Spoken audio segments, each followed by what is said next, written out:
اور آپ کو معلوم ہے ہم نے رمضان میں پڑھائی رکھی ہے، چھٹیاں نہیں رکھی۔ جب میں نے حسنین شروع کیا 1999 میں، تو اللہ نے میرے دل میں یہ بات ڈالی کہ رمضان تو علم کا مہینہ ہے، انا انزلناہ فی لیلۃ القدر، اور چاروں آسمانی کتابیں رمضان میں اور سارے صحیفے رمضان میں۔ اپنے اللہ کو کیا پسند تھا اس مہینے کا۔ حضرت ابراہیم علیہ السلام پر چھوٹی کتابیں اتری یکم رمضان کو، حضرت موسیٰ علیہ السلام پر تورات اتری 2 رمضان کو، حضرت داؤد علیہ السلام پر زبور اتری 6 رمضان کو، حضرت عیسیٰ علیہ السلام پر انجیل اتری 12 یا 18 رمضان کو، اور اللہ کے نبی پر قرآن اترا فی لیلۃ القدر، لیلۃ القدر میں اترا۔ تو سارا آسمانی علم رمضان میں اترا۔ سارے مہینوں کے نام عربوں نے رکھے، محرم، صفر، ربیع الاول، ربیع الثانی، جمادی الاولیٰ، جمادی الثانی، رجب، شعبان، رمضان، شوال، ذوالقعدہ، ذوالحج۔ اس میں جو رمضان ہے یہ نام اللہ نے رکھا، باقی مہینوں کے نام تو رکھے عربوں نے۔ پھر ان کی زبان پہ اللہ لایا رمضان، چونکہ ابھی تو دنیا بھی نہیں بنی تھی اور اللہ نے قرآن کی تلاوت فرمائی تھی، تو اس قرآن میں تھا شہر رمضان الذی انزل فیہ القرآن۔ تو رمضان کا نام اللہ نے پہلے سے چن رکھا تھا، پھر ان سے رکھوا دیا۔ رمضان کہتے ہیں رمض یرمز، جل جانا، جل جانا۔ رمضان کو رمضان کیوں کہتے ہیں؟ کہ اس میں گناہ جل جاتے ہیں۔ مسلمان پہلا روزہ رکھتا ہے اور اس کے گناہ اللہ جلانا شروع کرتا ہے، اس کی بھوک پیاس کی آگ میں گناہوں کو ڈالتا ہے، جلاتا ہے۔ آخر 29 رمضان یا 30 رمضان آخری رات اللہ تعالیٰ اس کی پچھلے سال کے سارے گناہ معاف فرما دیتا ہے۔ تو اس کو اس سے تشبیہ دی گئی کہ جیسے جلنے سے چیز ختم ہو جاتی ہے، رمضان کے روزے کی بھوک اور پیاس کی تپش سے اللہ تعالیٰ پچھلے سال کے سارے گناہوں کو معاف فرما دیتے۔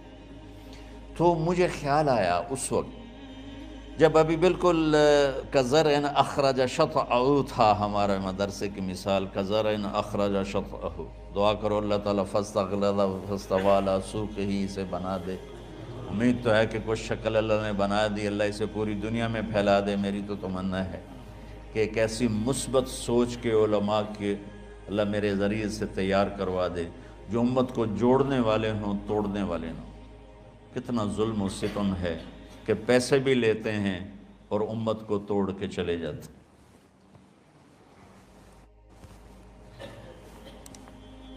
میں نے ایک خطیب سے کہا تم یہ منفی تقریریں کیوں کرتے ہو، تم مثبت کیوں نہیں کرتے؟ تھوڑی چیزیں ہیں بتانے کے لیے لوگوں کو جس پر سارے مسئلے، سچ بولو، کون سا مسئلہ کس کے خلاف کہے گا، محبت کرو، کس مسلک کے خلاف ہے یہ بات، ماں باپ کی خدمت کرو، رزق حلال کماؤ، شراب سے بچو، زنا سے بچو، جوئے سے بچو، سود سے بچو، رشوت سے بچو، جھوٹ سے بچو، ظلم سے بچو، ماں باپ کی نافرمانی سے بچو۔ یہ کتنی باتیں ہیں جو امت کو بتانے کی ضرورت۔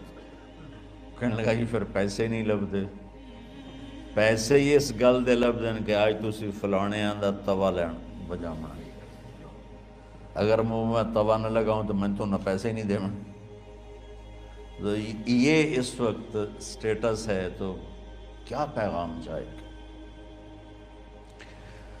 تو اللہ تعالیٰ آپ کو مثبت بنائے۔ رمضان میں چونکہ سارا علم اترا تو مجھے خیال آیا کہ ہمیں رمضان میں چھٹی کرنا تو ایک ایسی عادت ہے، کوئی سنت تو ہے نہیں، تو مجھے رمضان میں پڑھائی کروانی چاہیے، چاہے تھوڑی ہوگی، روزے کی بھوک بھی ستائے گی اور رات کے جاگنے کی وجہ سے نیند بھی ستائے گی، لیکن اس میں ایک لفظ سینکڑوں لفظوں پہ بھاری ہوگا غیر رمضان۔ تو میں کراچی گیا اور مفتی تقی صاحب دامت برکاتہم سے سب سے پہلے جا کے مشورہ کیا کہ حضرت میں چاہتا ہوں کہ رمضان میں چھٹی نہ ہو، پڑھائی ہو۔ اس وقت رمضان سردیوں میں تھا، تو وہ بڑے خوش ہوئے کہنے لگے یہ تو بہت اچھی بات. اصل میں ہمارے اکابر نے رمضان میں چھٹیاں اس لیے رکھی تھیں کہ سارا سال تو عبادت ہوتی ہے بالواسطہ، پڑھنا پڑھانا عبادت ہے ایک واسطے کے ساتھ، اور روزہ، نفل، تہجد، تلاوت یہ عبادت ہے بلا واسطہ. تو طلبہ علماء رمضان میں اپنا وقت عبادت میں گزاریں. کہنے لگے اب وہ عبادت تو ہوتی نہیں رمضان میں، تو بہتر ہے آپ پڑھائی شروع کرائیں، بہت اچھا ہوگا. وہ تو اتنے بڑے ہاتھی کے پاؤں میں سب کا پاؤں، اتنی بڑی ہستی نے، وہ صرف پاکستان کا سرمایہ نہیں پوری امت کا سرمایہ ہے. تو ان کی اس بول نے نا مجھے ہمت دے دی. تو پھر میں نے یہاں آ کر اس وقت یہ پہلی جماعت مولوی عدنان صاحب کی اور مولوی مسعود صاحب اور کچھ انتقال کر گئے رحمۃ اللہ علیہ، یہ تھے. تو ہم نے رمضان میں سبق شروع، اس وقت ذرا میری ہمت تھی تو میں رات کو پڑھاتا بھی تھا، بیان بھی کرتا تھا. اب تو یہی میں اتنی مشکل سے بول رہا ہوں. تو ہم نے رمضان میں شروع کی کہ یہ رحمتوں کا مہینہ، ہر چیز کی برکت کا مہینہ، ہر شے کی اللہ کی طرف سے فراوانی اس میں ہے، علم کی بھی، ہدایت کی بھی، رزق کی بھی. غریب سے غریب آدمی بھی سموسے بنا کے بیٹھا ہوتا ہے، پکوڑے بنا کے بیٹھا ہوتا ہے، اور دسترخوان پہ ایک کی بجائے 3 چیزیں پڑی ہوتی ہیں. چاہے رمضان کے بعد سب کے پیٹ خراب ہوں، ایک واری تک کھانے دی تباہی پھیر دیں. روزے کا مقصد ہی فوت ہو جاتا ہے. روزہ تو ہوتا ہے بھوک کے لیے، پر وہ اتنا کھاتے ہیں کہ سحری کا کھانا افطاری تک ہضم نہیں ہوتا، اور افطاری کا کھانا سحری تک ہضم نہیں ہوتا. پر انہاں دونوں کا ہی کھاونا ہے. کہتا بھوک نہ لگے، بھوک نہ لگے. وہ بھوک لگنے کے لیے تو روزہ ہے. ایک تو یہ جسم کو صاف کرتا ہے، دوسرا غریبوں کی غربت کا احساس پیدا کرتا ہے کہ جو بھوک تو آج برداشت کرتا ہے، غریب روزانہ یہ بھوک برداشت کرتا ہے. تو اللہ کے غریبوں کا، غریب بندوں کو کی خدمت کر، ان تک اپنے مال پہنچا، اپنا اللہ نے دیا ہے تو ان کو بھی اس میں شریک کر، قبر میں لے جائے گا. تو اللہ تعالیٰ نے میرے دل میں یہ ڈالا تو ہم نے تعلیم رمضان میں شروع کی، کیونکہ قرآن رمضان میں اترا، انجیل رمضان میں اتری، زبور رمضان میں اتری، تورات رمضان میں اتری. پھر اللہ نے اس مہینے کا نام خود رکھا شہر رمضان، شہر رمضان. اس میں شب قدر رکھی، اس میں رات کی ایک نماز. اچھا، پہلی امتوں پہ روزہ فرض تھا افطاری سے افطاری، افطاری سے افطاری، بہت شدید تھا، 24 گھنٹے کا روزہ. بس افطاری کے بعد آنکھ لگ جاتی تو روزہ اگلا شروع ہو جاتا تھا. تو ہم پر بھی پہلے ایسے ہی روزہ اترا، افطاری سے افطاری. تو ابن سرمہ رضی اللہ تعالی عنہ اونٹ چرانے والے تھے. وہ شام کو لوٹے تو بیوی سے پوچھا کوئی افطاری کا سامان ہے؟ انہوں نے کہا ہے تو نہیں، میں کہیں سے لے آتی ہوں. وہ گئیں افطاری کا کوئی سامان لینے، ان کو تھوڑی دیر ہو گئی اور ان کی آنکھ لگ گئی، تھکے ہوئے تھے. سورج ڈوب گیا. جب وہ آئیں تو ان کا ہائے سرمہ تو ہلاک ہو گیا. کہ کیا ہوا؟ کہ اگلا روزہ شروع ہو گیا کیونکہ تیری آنکھ لگ گئی.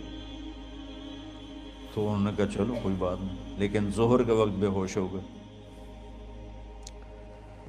ایک روایت میں آتا ہے نماز پڑھنے آئے اور گر گئے، اور ایک میں آتا ہے گھر میں بے ہوش ہوئے. تو جو بھی صورتحال تھی اللہ کے نبی کو پتہ چلا. کیا ہوا سرمہ کو؟ کہا جی وہ افطاری کر نہیں سکے تو روزہ شروع ہو گیا تو بے ہوش ہو گئے. تو اللہ کے نبی رنجیدہ ہوئے تو اللہ تعالیٰ نے قرآن اتار دیا، چلو میرے محبوب ساری رات کھاؤ حتیٰ یتبین لکم الخیط الابیض من الخیط الاسود من الفجر، کہ میرے محبوب صبح صادق تک آپ کی امت کو اجازت ہے، کھاؤ. پہلی امتوں پر افطاری سے افطاری، لیکن ان کی نماز تراویح نہیں تھی. تو ہمیں اللہ تعالیٰ نے دیا سحری تک، پوری رات اچھا ایک صحابی آئے، یا رسول اللہ میں تو مارا گیا۔ آپ نے کہا کیا ہوا؟ کہا میرا روزہ تھا، میں بیوی کے پاس چلا گیا۔ آپ نے کہا تو پھر تو غلام آزاد کر، کفارہ دے۔ کہا جی میں تو خود غریب آدمی ہوں، غلام کہاں سے آزاد کروں، خریدنا پڑے گا۔ آپ نے کہا 60 مسکینوں کو کھانا کھلا۔ کہ میں آپ مسکین میں کنوں کھانا کھلاؤں؟ آپ نے فرمایا پھر آخری ہے کہ 60 روزے مسلسل رکھنے ہوتے ہیں جو کفارے کے ہوتے ہیں۔ وہ کہنے لگا ایک روزے چاہے کم کیتا ہے، 60 روزے اچ میں کی کروں گا؟ تو آپ نے فرمایا اچھا ٹھیک ہے بیٹھ جا۔ بیٹھ گئے۔ تھوڑی دیر ہوئی تو ایک انصاری صحابی کھجوروں کا ٹوکرا لے کر آیا، یا رسول اللہ یہ صدقے کی کھجوریں ہیں، تقسیم فرما دیں۔ تو آپ نے فرمایا بھائی وہ کدھر ہو؟ کہا جی بیٹھا ہوں۔ آپ نے کہا ادھر آ، یہ کھجوریں لے جا اور 60 گھروں میں تقسیم کر دے۔ سبحان اللہ، اللہ نے اس امت کو لاڈ لڈائے ہیں، یہ اللہ کی لاڈلی امت۔ عجیب واقعہ یہ، کہنے لگا یا رسول اللہ کی قسم مدینے میں مجھ سے غریب کوئی نہیں، آپ ایسا کرو یہ میرا کفارہ مجھے ہی صدقہ کر دو۔ تو آپ اتنا ہنسے کہ یہ آخری دانت نظر آنے لگے۔ بہت کم ایسا ہوتا تھا، فَضَحِكَ حَتَّى بَدَتْ نَوَاجِذُهُ، ایسا ہنسنا آپ کبھی کبھی ہنستے تھے کہ آخری دانت پورا منہ کھل جائے۔ تو آپ اتنا ہنسے کہ آخری دانت تک نظر آنے لگے۔ تو آپ نے کہا اچھا جا لے جا تیرے واسطے، لیکن یہ صرف تیرے لیے اور کسی کے لیے نہیں ہے۔ تو جب ایسی خیانت ہوئی تو اللہ تعالیٰ نے دوسرا حکم بھی اتار دیا، باشروہن، کہ تمہارے لیے بیوی بھی حلال ہے، کھانا بھی حلال ہے جب تک صبح صادق نہیں ہو جاتی۔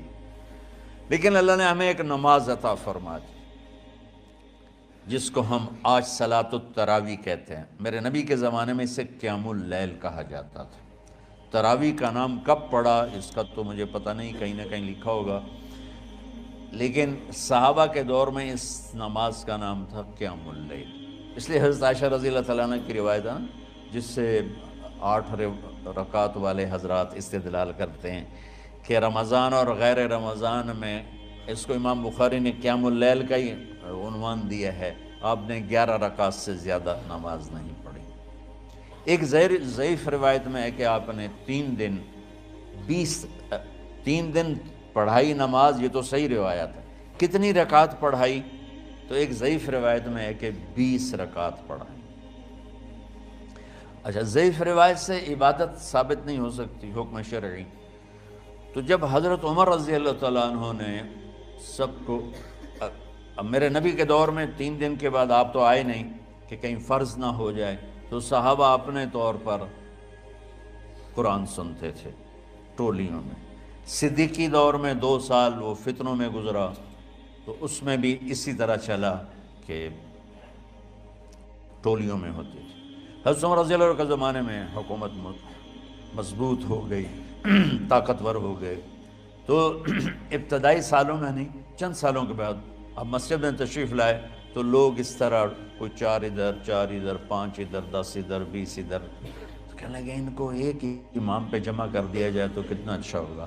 تو آپ نے سب کو اکٹھا کیا اور ابی بن کعب رضی اللہ تعالیٰ عنہ کو امام بنایا اور سب کو ایک نماز پہ جمع کر کے 20 رکعت کا حکم عطا فرمایا۔